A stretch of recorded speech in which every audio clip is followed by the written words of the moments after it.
Menang karena azan. Kota Baghdad terang oleh purnama. Isya telah berlalu sesaat lamanya. Beberapa orang masih terjaga, namun banyak juga yang telah menutup jendela dan pintu rumahnya. Lelaki setengah baya berjubah putih itu masih asyik dengan menafakuri huruf demi huruf Al-Quran yang ditadaburinya.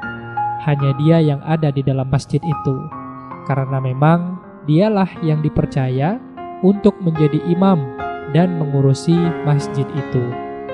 Biasanya ia ditemani seorang anak muda, namun malam ini anak muda itu pulang menjenguk orang tuanya. Ia menghentikan tadaburnya ketika sekonyong-konyong ia mendengar jeritan wanita minta tolong. Ia merasa suara itu cukup dekat. Tolonglah saya, wahai penduduk Baghdad. Tolonglah saya.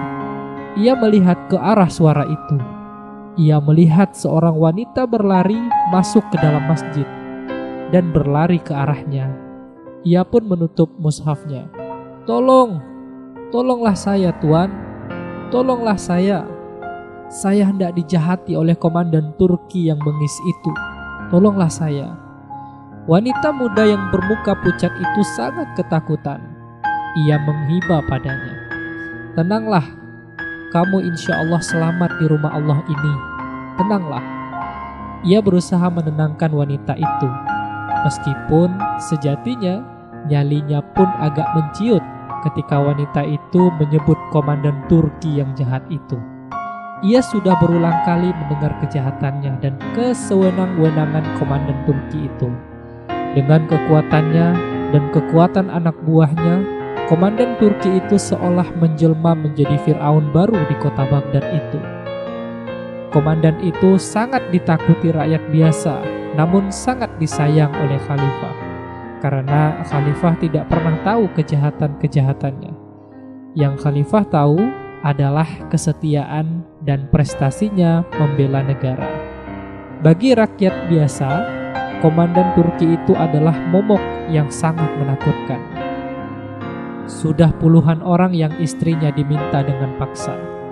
Ketika melawan, justru dibuat bulan-bulanan oleh anak buahnya, dan akhirnya dilempar ke penjara dengan tuduhan membuat keonaran. Bagaimana kamu bisa berurusan dengan komandan Turki itu? Di mana dia sekarang? Tanya sang imam. Sambil menangis, wanita itu bercerita bahwa suaminya sedang sakit keras. Habis sholat isya, ia pergi mencari tabib untuk mengobati suaminya. Namun, untung tak dapat diraih, malang tak dapat ditolak. Di tengah jalan, ia berpapasan dengan komandan Turki yang sedang mabuk dan dua anak buahnya yang sedang mabuk. Ia ditangkap dan dibawa ke rumah komandan itu. Kemudian ia tahu bahwa ia akan dinodai. Nah, ketika komandan itu sedang lengah, ia berhasil keluar di rumahnya, meloncat lewat jendela. Kaki kanannya terkilir, namun ia terus berlari. Sepanjang jalan ia berteriak minta tolong, namun tak ada orang yang mau membuka jendela dan pintu rumahnya. Ia terus berlari sementara komandan Turki dan anak buahnya terus mengejarnya. Akhirnya ia melihat masjid masih terbuka pintunya dan ia pun masuk, berharap mendapatkan orang yang menolong di dalam masjid. Tenanglah, di rumah Allah ini kamu aman. Allah yang akan melindungimu. Sang imam menenangkan wanita itu. Lebih dari itu, ia menenangkan dirinya sendiri. Ia yakin sebentar lagi ia akan berhadapan dengan Dajjal yang terkenal jahatnya itu. Siapa lagi kalau bukan komandan Turki itu? Ia minta wanita itu duduk agak jauh darinya, duduk di samping sebuah tiang, sementara ia sendiri berpikir mencari jalan keluarnya. Ia mondar-mandir, suasana hening sesaat lamanya.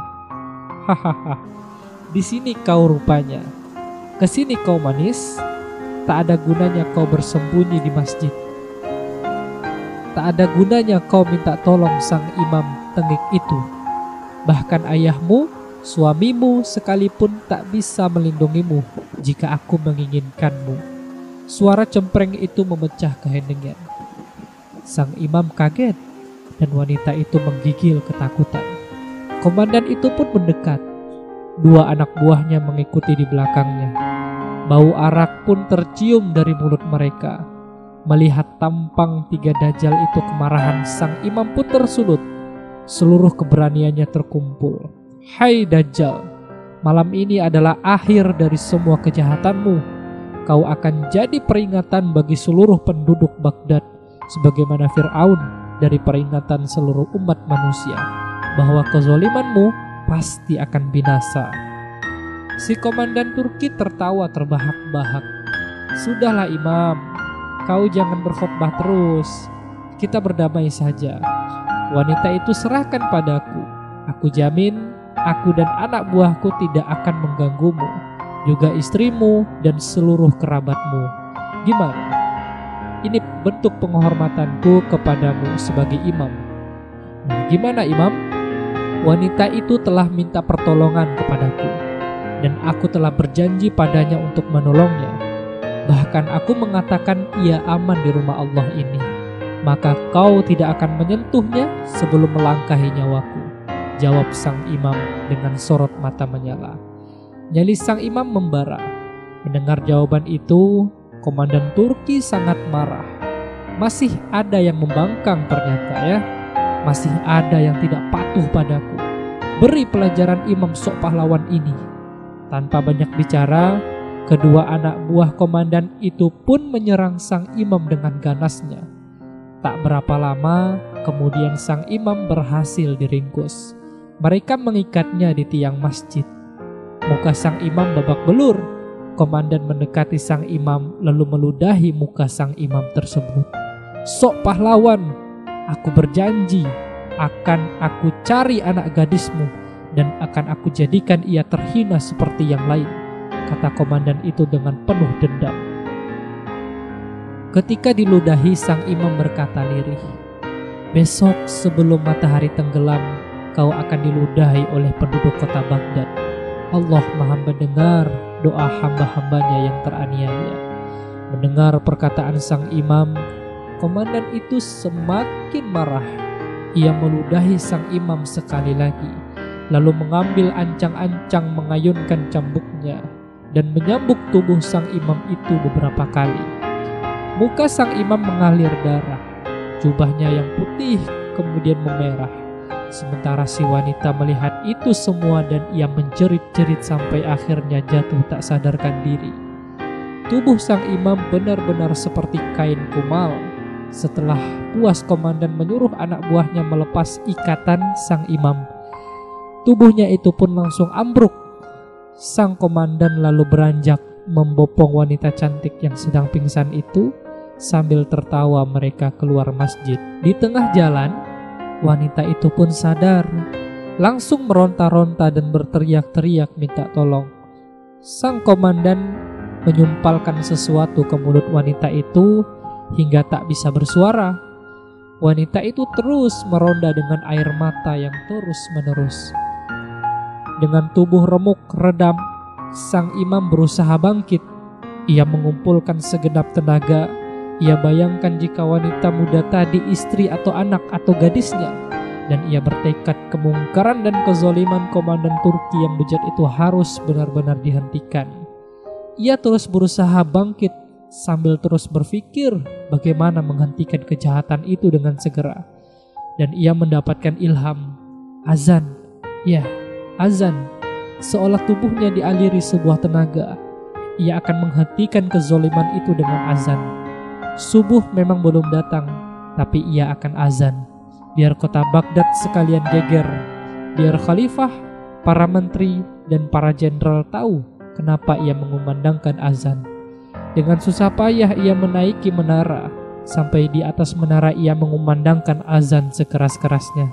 Hayya 'alal falah, hayya 'alal falah. Dan kota Baghdad pun geger. Tak lama kemudian sang khalifah dan para jenderal datang. Khalifah marah-marah karena menganggap sang imam bermain-main dengan azan. Azan itu ada aturannya. Kamu imam, masa kamu tidak tahu? Hardik khalifah. Sang imam minta maaf dan berkata, tapi saya tidak punya cara lain lagi untuk menghentikan sebuah kemungkaran. Lihatlah tubuhku yang berlumur darah ini. Duhai baginda khalifah, azan yang aku kumandangkan tadi untuk membangunkan baginda dari kelalaian selama ini. Ada kemungkaran besar yang tidak baginda cium, dan kemungkaran itu sudah sampai pada titik tidak bisa ditolerir lagi. Sang imam lalu menceritakan pada baginda perihal kezaliman komandan Turki, juga nasib wanita muda yang sekarang dalam cengkeramannya. Jika terus dibiarkan, tidak mustahil dia akan berani melakukan hal yang sama pada permaisuri baginda atau mungkin putri baginda. Tak ada yang mampu mencegah kecuali baginda, kata sang imam membakar keberanian khalifah. Seketika itu api amarah terbit dalam dada khalifah. Ia langsung memerintahkan jenderal terbaiknya untuk meringkus komandan Turki yang zalim itu. Buat dia tidak berdaya, buat dia kerdil, dan besok siang arak dia di jalan-jalan utama kota Baghdad agar jadi pelajaran bagi siapa saja yang berlaku zalim dan congkak atas bumi ini. Titah khalifah pun dilaksanakan. Malam itu juga komandan Turki disergap saat hendak menodai wanita muda itu. Perlawanan anak buahnya dengan mudah dipatahkan oleh tentara yang sangat terlatih. Komandan Turki itu dibuat tidak berdaya, tangan dan kakinya remuk. Siangnya ia diarak, diseret dengan kuda dan dipertontonkan pada penduduk Baghdad. Di sepanjang jalan ia diludahi oleh mereka yang mengetahui kezalimannya. Dan kisah sang imam dan senjata azannya itu seketika menjadi sangat masyhur saat itu. Wibawa ulama tersebut terangkat. Doa dan perkataan ulama tidak lagi diremehkan.